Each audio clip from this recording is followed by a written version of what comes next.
ನಮಸ್ಕಾರ ಸ್ನೇಹಿತರೆ, ನಮ್ಮ ನಂಬಿಕೆಗೆ ಸ್ವಾಗತ ಸುಸ್ವಾಗತ. ಸ್ನೇಹಿತರೆ, ಯೂಟ್ಯೂಬ್ ಅನ್ನೋದು ಇತ್ತೀಚಿನ ಪೀಳಿಗೆಗೆ ಶೋ ಆಫ್ ಮಾತ್ರವಲ್ಲ, ಆದಾಯದ ಮೂಲ ಕೂಡ.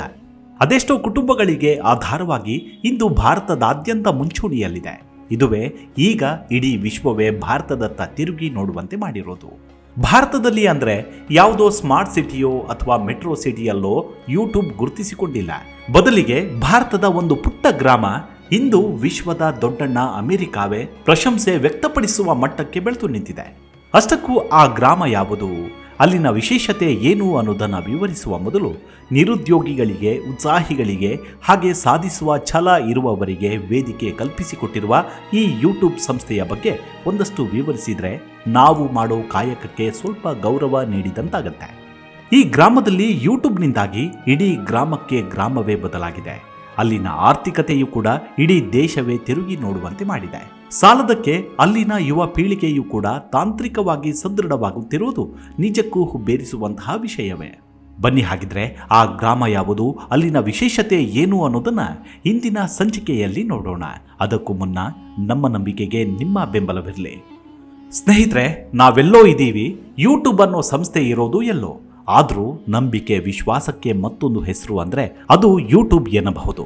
ಇಂದು ಜಗತ್ತಿನಾದ್ಯಂತ ಒಟ್ಟು 200 ಕೋಟಿ ಯೂಟ್ಯೂಬ್ ಅಕೌಂಟ್ಗಳಿವೆ. ಅದರಲ್ಲಿ 100 ಕೋಟಿ ಬಳಕೆದಾರರಿದ್ದಾರೆ. ಅದರಲ್ಲಿ ಅದೆಷ್ಟೋ ಮಂದಿಗೆ ಯೂಟ್ಯೂಬ್ ಬದುಕಿಗೆ ಆಸರೆಯಾಗಿ ನಿಂತಿದೆ. 2006ರಲ್ಲಿ ಅಮೆರಿಕಾದಲ್ಲಿ ಮೊದಲ ಬಾರಿಗೆ ಶುರುವಾದ ಯೂಟ್ಯೂಬ್ ಕಂಪನಿ ಕ್ಯಾಲಿಫೋರ್ನಿಯಾದ ಸ್ಯಾನ್ ಬ್ರೂನೋದಲ್ಲಿ ನೆಲೆಗೊಂಡಿದೆ. ಈ ಸಂಸ್ಥೆಯ ಉಗಮವಾಗಿದ್ದೇ ನಿಜಕ್ಕೂ ರೋಚಕ. ಯೂಟ್ಯೂಬ್ ಅನ್ನ ಪೇಪಾಲ್ ಕಂಪನಿಯ ಉದ್ಯೋಗಿಗಳಾಗಿದ್ದ ಚಾಡ್ ಹರ್ಲಿ, ಸ್ಟೀವ್ ಚಾನ್ ಮತ್ತು ಜಾವೇದ್ ಕರೀಂ ಎಂಬುವವರು ಸ್ಥಾಪಿಸುತ್ತಾರೆ. ಈ ಮೂವರು ಏನು ಸಾಮಾನ್ಯದವರಲ್ಲ. ಅವರಲ್ಲಿ ಚಾಡ್ ಹರ್ಲಿ ತಾಂತ್ರಿಕ ಶಿಕ್ಷಣವನ್ನ ಪೆನ್ಸಿಲ್ವೇನಿಯಾದ ಇಂಡಿಯಾನಾ ವಿಶ್ವವಿದ್ಯಾಲಯದಿಂದ ತಾಂತ್ರಿಕ ವಿನ್ಯಾಸದ ಕುರಿತು ಶಿಕ್ಷಣವನ್ನ ಪಡೆದಿದ್ದವರು. ಹಾಗೆ ಚಾನ್ ಹಾಗೂ ಕರೀಂ ಕಂಪ್ಯೂಟರ್ ಸೈನ್ಸ್ ಶಿಕ್ಷಣವನ್ನ ಉರ್ಬ್ಯಾನಾ ಶಾಂಪೇನ್ನ ಇಲ್ಲೆನೋಯಿ ವಿಶ್ವವಿದ್ಯಾಲಯದಿಂದ ಪಡೆದಂಥವರು. ಈ ಮೂವರ ಸಂಗಮದಲ್ಲಿ ಉಗಮವಾದದ್ದೇ ಇಂದು ದೈತ್ಯವಾಗಿ ಬೆಳೆದು ನಿಂತಿರುವ ಯೂಟ್ಯೂಬ್ ಎನ್ನುವ ಸಂಸ್ಥೆ. ಈ ಸಂಸ್ಥೆ ಹುಟ್ಟಿಕೊಂಡಿದ್ದೇ ನಿಜಕ್ಕೂ ರೋಚಕ ಅಧ್ಯಾಯ. ಯಾವುದೇ ಇತಿಹಾಸ ಸೃಷ್ಟಿಯಾಗೋಕ್ಕೂ ಮುನ್ನ ಅಲ್ಲೊಂದು ಹೋರಾಟ ಅನ್ನೋದು ಇದ್ದೇ ಇರುತ್ತೆ. ಹಾಗೆ ಈ ಮೂವರ ಬದುಕಿನಲ್ಲೂ ಕೂಡ ನಾನಾ ರೀತಿಯ ಹೋರಾಟಗಳಾಗಿದ್ವು. ಆದರೆ ಇವರ ಇಂಗಿತ ಒಂದೇ, ಅದೇನನ್ನಾದರೂ ಸಾಧಿಸಿಯೇ ತೀರಬೇಕು ಅನ್ನೋದು. ಚಾನ್ ಒಮ್ಮೆ ಅಂದ್ರೆ 2005ರಲ್ಲಿ ಸ್ಯಾನ್ ಫ್ರಾನ್ಸಿಸ್ಕೋದ ಅಪಾರ್ಟ್ಮೆಂಟ್ನಲ್ಲಿ ತಮ್ಮ ಸ್ನೇಹಿತರೊಂದಿಗೆ ಸೇರಿದ ಔತಣಕೂಟದಲ್ಲಿ ಒಂದು ವಿಡಿಯೋವನ್ನ ಚಿತ್ರೀಕರಿಸ್ತಾರೆ. ಆದ್ರೆ ಆಗಿನ್ನೂ ಸೋಷಿಯಲ್ ಮೀಡಿಯಾದ ಸದ್ದೇ ಇರಲಿಲ್ಲ. ಆದ್ರೂ ಆ ರಾತ್ರಿ ತಮ್ಮ ಸಂತೋಷದ ಕ್ಷಣವನ್ನ ಹಂಚಿಕೊಳ್ಳೋಕೆ ಆಗುತ್ತಿಲ್ಲವಲ್ಲ, ಒಂದು ವೇದಿಕೆ ಅನ್ನೋದಿದ್ರೆ ಅದೆಷ್ಟು ಚೆನ್ನಾಗಿತ್ತು ಅನ್ನೋ ಐಡಿಯಾ ಬರುತ್ತೆ. ಅದೇ ಪಾರ್ಟಿಯಲ್ಲಿ ಸೇರಿದ್ದ ಮೂವರು ಗೆಳೆಯರು ತಮ್ಮ ತಾಂತ್ರಿಕ ತಲೆಯಿಂದಲೇ ಒಂದಷ್ಟು ಹೊತ್ತು ವಿಮರ್ಶೆ ಮಾಡ್ತಾರೆ. ಅದಾಗಲೇ ನೋಡಿ, okay dude, we will make it ಎಂದು ಕೈ ಜೋಡಿಸ್ತಾರೆ. ಹೀಗೆ 2005ರ ಆರಂಭದಲ್ಲಿ ಯೂಟ್ಯೂಬ್ ಅನ್ನೋ ಹೆಸರಿನಲ್ಲಿ ಒಂದು ಸಾಮಾಜಿಕ ಜಾಲತಾಣವನ್ನ ಡೆವಲಪ್ ಮಾಡ್ತಾರೆ. ಆದರೆ ಆ ಮೂವರಲ್ಲೇ ನಾನಾ ಬೇಕು ಬೇಡಗಳು, ಭಿನ್ನಾಭಿಪ್ರಾಯಗಳು ಉಂಟಾದವು. ಆದರೂ ಕೊನೆಗೆ ಸಹಮತಕ್ಕೆ ಬರ್ತಾರೆ. ಯಾಕಂದ್ರೆ ಅಂದಿಗೆ ಅವರ ಐಡಿಯಾಗೆ ಇನ್ವೆಸ್ಟ್ಮೆಂಟ್ ಬೇಕಾಗಿತ್ತು. ಹೀಗೆ ಸಾಹಸಮಯವಾಗಿದ್ದ ಯೂಟ್ಯೂಬ್ ತಾಂತ್ರಿಕ ಅನ್ವೇಷಣೆಗೆ ಮೊಟ್ಟ ಮೊದಲ ಬಾರಿಗೆ ಸೆಕೋಯಾ ಕ್ಯಾಪಿಟಲ್ ಎಂಬ ಸಂಸ್ಥೆಯು ನವೆಂಬರ್ 2005 ಮತ್ತು ಏಪ್ರಿಲ್ 2006ರ ನಡುವೆ $11.5 ಮಿಲಿಯನ್ ನಷ್ಟು ಬಂಡವಾಳವನ್ನ ಹೂಡಿಕೆ ಮಾಡಿ ಆ ಮೂವರಿಗೂ ಶಕ್ತಿ ನೀಡಿತು. ಹೀಗೆ ಅಂದು ಪ್ರಾರಂಭವಾದ ಯೂಟ್ಯೂಬ್ ಎಂದೆಂದಿಗೂ ಹಿಂತಿರುಗಿ ನೋಡಲೇ ಇಲ್ಲ. ಯೂಟ್ಯೂಬ್ನ ಮೊದಲ ಪ್ರಧಾನ ಕಚೇರಿ ಕ್ಯಾಲಿಫೋರ್ನಿಯಾದ ಸ್ಯಾನ್ ಮೆಟೆಯೋದಲ್ಲಿ ಸ್ಥಾಪಿತವಾಯಿತು. www.youtube.com ಎಂಬ ಡೊಮೈನ್ ಹೆಸರು ಫೆಬ್ರವರಿ 15, 2005ರಂದು ಚಾಲ್ತಿಗೆ ಬಂತು. ಅಂದ್ರೆ ಇಂದಿಗೆ ಕಂಪ್ಲೀಟ್ ಆಗಿ 20 ವರ್ಷ ತುಂಬಿದೆ. ಅಲ್ಲದೆ ಯೂಟ್ಯೂಬ್ನ ಮೊದಲ ವಿಡಿಯೋಗೆ ಮೀ ಎಟ್ ದ ಝೂ ಎಂದು ಹೆಸರಿಡಲಾಯಿತು. ಈ ವಿಡಿಯೋದಲ್ಲಿ ಕಾಣಿಸಿಕೊಂಡಿದ್ದು cofounder of the company Jawed ಕರೀಂನದ್ದು. ಇದು ಸ್ಯಾನ್ ಡಿಯಾಗೋ ಝೂನಲ್ಲಿ ಚಿತ್ರೀಕರಿಸಿದ ಮೊಟ್ಟ ಮೊದಲ ವಿಡಿಯೋ. ಈ ವಿಡಿಯೋವನ್ನ ಏಪ್ರಿಲ್ 23, 2005ರಂದು ಮೊಟ್ಟ ಮೊದಲ ಬಾರಿಗೆ ಯೂಟ್ಯೂಬ್ಗೆ ಅಪ್ಲೋಡ್ ಮಾಡಲಾಯಿತು.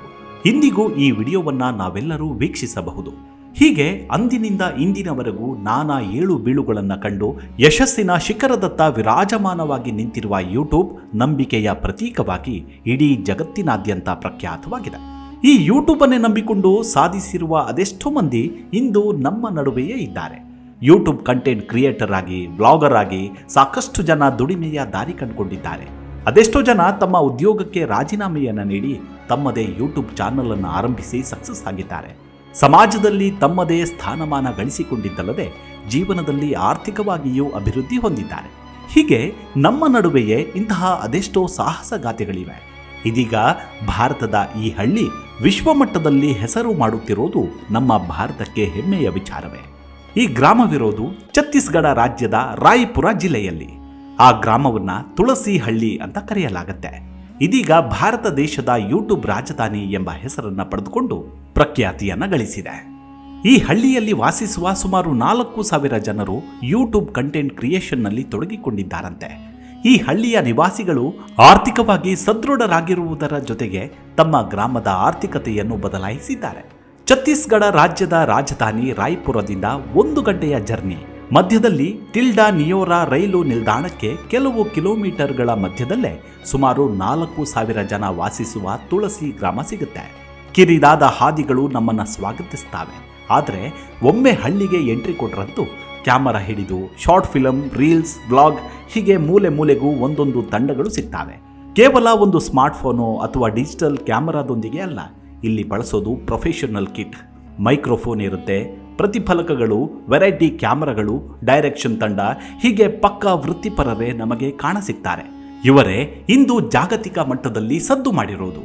ತುಳಸಿ ಹೆಸರಿನ ಹಳ್ಳಿಯ ಬಗ್ಗೆ ಅಂತಾರಾಷ್ಟ್ರೀಯ ನ್ಯೂಸ್ ಚಾನೆಲ್ BBC ವರ್ಲ್ಡ್ ವರದಿ ಮಾಡಿತ್ತು.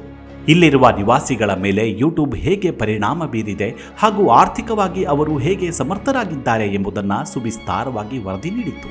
ಅದರಲ್ಲಿ ಇಲ್ಲಿರುವ ಪುರುಷರಾಗಲಿ ಮಹಿಳೆಯರಾಗಲಿ ವಯಸ್ಸಿನ ಅಡ್ಡಿ ಇಲ್ಲದೆ ದಿನವಿಡೀ ಯೂಟ್ಯೂಬ್ ಪ್ಲಾಟ್ಫಾರ್ಮ್ನಲ್ಲಿ ತಮ್ಮನ್ನು ತಾವು ತೊಡಗಿಸಿಕೊಂಡಿದ್ದಾರೆ. ಈ ಮೂಲಕ ಯೂಟ್ಯೂಬ್ ತಮ್ಮ ದೈನಂದಿನ ಜೀವನದಲ್ಲಿ ಎಷ್ಟು ಗಾಢವಾದ ಪ್ರಭಾವ ಬೀರಿದೆ ಎಂಬುದನ್ನು ಹೊರ ಜಗತ್ತಿಗೆ ಸಾರಿದ್ದಾರೆ. ಈ ಗ್ರಾಮವಾಸಿಗಳ ಸಾಧನೆ ಇಷ್ಟಕ್ಕೆ ನಿಲ್ಲೋದಿಲ್ಲ. ಇಲ್ಲಿರುವ ಕೆಲವು ನಿವಾಸಿಗಳು ತಮ್ಮದೇ ಪ್ರೊಡಕ್ಷನ್ ಸೆಟ್ಗಳನ್ನು ಕೂಡ ಸ್ಥಾಪಿಸಿದ್ದು, ಇನ್ನು ಕೆಲವರು ತಮ್ಮ ಮೊಬೈಲ್ ಟ್ರೈಪಾಡ್ಗಳ ಮೂಲಕ ಕಂಟೆಂಟ್ ಕ್ರಿಯೇಷನ್ ಅಪ್ಲೋಡ್ ಮಾಡ್ತಾರೆ. ಈ ಗ್ರಾಮದಲ್ಲಿ ಪ್ರತಿಯೊಂದು ಮೂಲೆ ಮೂಲೆಯಲ್ಲಿರುವವರು ಕೂಡ ಒಂದಲ್ಲ ಒಂದು ವಿಷಯಗಳನ್ನು ಯೂಟ್ಯೂಬ್ನಲ್ಲಿ ಅಪ್ಲೋಡ್ ಮಾಡುತ್ತಲೇ ಇರ್ತಾರೆ. ಹಾಗಾಗಿಯೇ ಭಾರತದ ಈ ಗ್ರಾಮಕ್ಕೆ ಯೂಟ್ಯೂಬ್ ಗ್ರಾಮ ಅಥವಾ ಭಾರತದ ಯೂಟ್ಯೂಬ್ ರಾಜಧಾನಿ ಎಂಬ ಹೆಸರು ಬಂದಿದೆ. ತಾನು ಬೆಳೆದಂತೆ ಗ್ರಾಮವನ್ನು ಉನ್ನತದತ್ತ ಕೊಂಡೊಯ್ಯುತ್ತಿದ್ದಾರೆ. ಗ್ರಾಮದ ಆರ್ಥಿಕತೆ ಕೂಡ ಇದರಿಂದ ಚೇತರಿಸಿಕೊಂಡಿದ್ದು, ಆರ್ಥಿಕ ಲಾಭಗಳ ಹೊರತಾಗಿ ಈ ವೇದಿಕೆಯು ಸಾಮಾಜಿಕ ಸಮಾನತೆ ಮತ್ತು ಬದಲಾವಣೆಗೆ ಹರಿಕಾರವಾಗಿ ಹೊರಹೊಮ್ಮಿದೆ ಎಂಬುದನ್ನು BBC ವಾಹಿನಿ ಸುದ್ದಿ ಪ್ರಸ್ತುತಪಡಿಸಿದೆ. ಇಲ್ಲಿನ ಸಾಕಷ್ಟು ನಿವಾಸಿಗಳು ಹೆಚ್ಚು ಸಂಖ್ಯೆಯ ಚಂದಾದಾರರನ್ನು ಹೊಂದಿದ್ದು, ಈ ಮೂಲಕ ಯಶಸ್ವಿ ಯೂಟ್ಯೂಬ್ ಚಾನಲ್ ಅನ್ನು ನಿರ್ಮಿಸಿಕೊಂಡಿದ್ದಾರೆ. ಇದರಿಂದ ಅವರಿಗೆ ಉತ್ತಮ ಆದಾಯ ಕೂಡ ಬರ್ತಿದೆ. ಅಂದಾಜಿನ ಪ್ರಕಾರ ಭಾರತದಲ್ಲಿ ಪ್ರತಿ ತಿಂಗಳು ಸುಮಾರು 250 ಮಿಲಿಯನ್ ಜನರು ಯೂಟ್ಯೂಬ್ ವೇದಿಕೆಯನ್ನು ಬಳಸ್ತಾರೆ. ಡಿಜಿಟಲ್ ಕ್ರಾಂತಿಗೆ ಇದು ದೇಶದಲ್ಲಿ ಒಂದು ಮಹತ್ವದ ಅವಕಾಶವೇ ಸರಿ. ತುಳಸಿ ಹಳ್ಳಿಯಲ್ಲಿ ಕೆಲವು ನಿವಾಸಿಗಳ ಜೀವನವು ಆನ್ಲೈನ್ ವಿಡಿಯೋಗಳನ್ನು ಮಾಡುವುದನ್ನೇ ಆಧರಿಸಿದೆ. ಅಲ್ಲದೆ ಸಮಾಜಕ್ಕೂ ಉತ್ತಮ ಸಂದೇಶವನ್ನು ನೀಡುತ್ತಾ ಭೇಷ್ ಎನಿಸಿಕೊಂಡಿದ್ದಾರೆ ಹಲವಾರು ಮಂದಿ. ಅದರಲ್ಲಿ ಒಬ್ಬರು ನೇತ್ರಂ ಯಾದವ್ ಎಂಬಾತ. ತುಳಸಿ ಹಳ್ಳಿಯ ನಿವಾಸಿಯಾಗಿರುವ 49ರ ಹರೆಯದ ನೇತ್ರಂ ಯಾದವ್ ಯೂಟ್ಯೂಬ್ ಚಾನೆಲ್ಗಳ ನಿರ್ಮಾಣದಿಂದ ಮಕ್ಕಳು ಕೆಟ್ಟ ಅಭ್ಯಾಸಗಳು ಹಾಗೂ ಅಪಾಯಗಳಿಂದ ದೂರವಿದ್ದಾರೆ ಎಂದು ಹೇಳ್ತಾರೆ.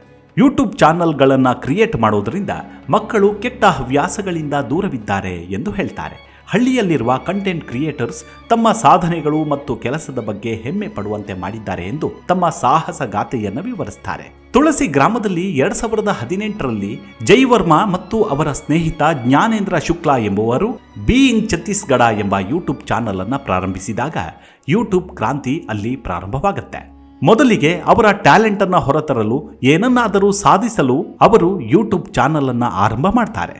ಮೊದಲಿಗೆ ಅಂದು ಪ್ರೇಮಿಗಳ ದಿನದಲ್ಲಿ ಯುವ ಜೋಡಿಗಳಿಗೆ ಬಜರಂಗ ದಳದ ಸದಸ್ಯರು ಕಿರುಕುಳ ನೀಡುವುದನ್ನು ಚಿತ್ರೀಕರಿಸಿ ಆ ವಿಡಿಯೋವನ್ನೇ ಅಪ್ಲೋಡ್ ಮಾಡ್ತಾರೆ. ಇದು ಇಂಪ್ಯಾಕ್ಟ್ ಮಾಡಿದ್ದ ವಿಷಯ. ಹಾಗಾಗಿ ಈ ವಿಡಿಯೋ ತುಂಬಾನೇ ವೈರಲ್ ಆಗಿತ್ತು. ಅಲ್ಲದೆ ಸಾಕಷ್ಟು ಚಂದಾದಾರರು ವೀಕ್ಷಣೆಯನ್ನು ಪಡೆದುಕೊಂಡಿತ್ತು. ಜೊತೆಗೆ ಈ ಚಾನಲ್ನಲ್ಲಿ ಹಾಸ್ಯ ಮತ್ತು ಸಾಮಾಜಿಕ ವಿಷಯಗಳ ವಿಡಿಯೋಗಳನ್ನು ಕೂಡ ಅಪ್ಲೋಡ್ ಮಾಡ್ತಾರೆ. ಹಾಗಾಗಿ ವೀಕ್ಷಕರು ಅವರ ಎಲ್ಲ ವಿಡಿಯೋಗಳಿಗೂ ಬೆಂಬಲಿಸುತ್ತಿದ್ದಾರೆ ಎಂದು ಬೀಯಿಂಗ್ ಛತ್ತೀಸ್ಗಢ ಯೂಟ್ಯೂಬ್ ವಾಹಿನಿಯ ಸಂಸ್ಥಾಪಕ ವರ್ಮಾ ಹೇಳಿಕೊಳ್ತಾರೆ. ಈ ಸ್ನೇಹಿತರ ಜೋಡಿ ಸಾವಿರಾರು ಫಾಲೋವರ್ಸ್ಗಳನ್ನು ಬಹುಬೇಗನೆ ಗಳಿಸಿಕೊಳ್ಳುತ್ತೆ. ಅಲ್ಲದೆ ಸ್ಥಳೀಯವಾಗಿ ವಿಶ್ವಾಸವನ್ನು ಗಳಿಸ್ತಾರೆ. ಅಂದಿನಿಂದ ಆರಂಭವಾಗಿ ಇದೀಗ ಚಂದಾದಾರರ ಸಂಖ್ಯೆ 1.5 ಮಿಲಿಯನ್ವರೆಗೂ ದಾಟಿದೆ. ಅವರ ವಿಡಿಯೋಗಳು ಒಟ್ಟಾರೆಯಾಗಿ 260 ಮಿಲಿಯನ್ಗಿಂತಲೂ ಹೆಚ್ಚು ವೀಕ್ಷಣೆಗಳನ್ನು ಗಳಿಸಿದೆಯಂತೆ. ಅಂದರೆ 26 ಕೋಟಿಗೂ ಅಧಿಕ. ವರ್ಮಾ ಹಾಗೂ ಶುಕ್ಲಾ ಅವರ ಯಶಸ್ಸು ತುಳಸಿ ಗ್ರಾಮದ ನಿವಾಸಿಗಳಿಗೆ ಸ್ಫೂರ್ತಿ ನೀಡಿತು.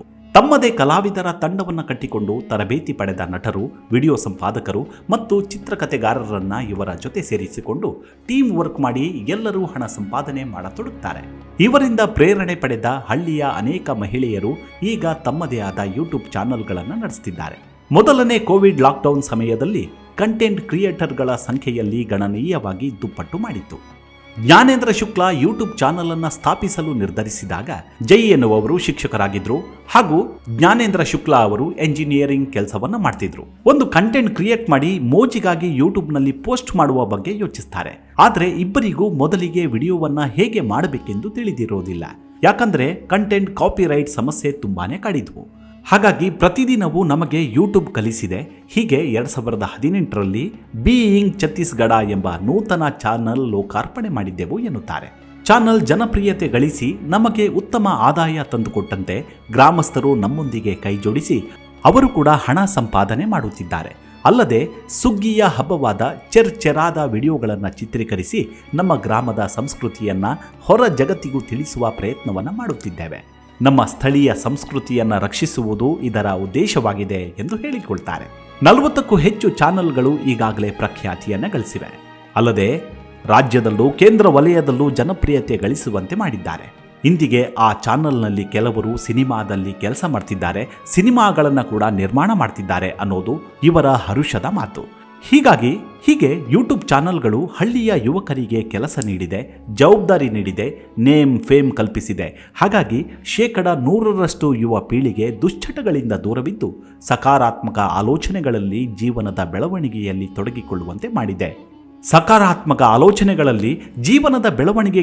ತೊಡಗಿಕೊಳ್ಳುವಂತೆ ಮಾಡಿದೆ ಎನ್ನುವುದು ಈ ಗ್ರಾಮದ ಯೂಟ್ಯೂಬರ್ಸ್ಗಳ ಒಮ್ಮತ. ಅಂತೂ ಭಾರತದ ಈ ಯಶೋಗಾಥೆ ಇಡೀ ವಿಶ್ವಕ್ಕೆ ಪ್ರಸಾರವಾಗಿರುವುದು ಭಾರತದ ಬೆಳವಣಿಗೆ, ಭಾರತದ ಯುವ ಪೀಳಿಗೆಯ ಬದಲಾವಣೆ ಅಲ್ಲದೆ ಮತ್ತೇನೂ ಅಲ್ಲ. ಮುಂದಿನ ಸಂಚಿಕೆಯಲ್ಲಿ ಮತ್ತೆ ಸಿಗೋಣ. ಅಲ್ಲಿವರೆಗೂ ನಿಮ್ಮ ಆರೋಗ್ಯದ ಕಡೆ ಗಮನವಿರಲಿ. Take care. ನಮಸ್ಕಾರ.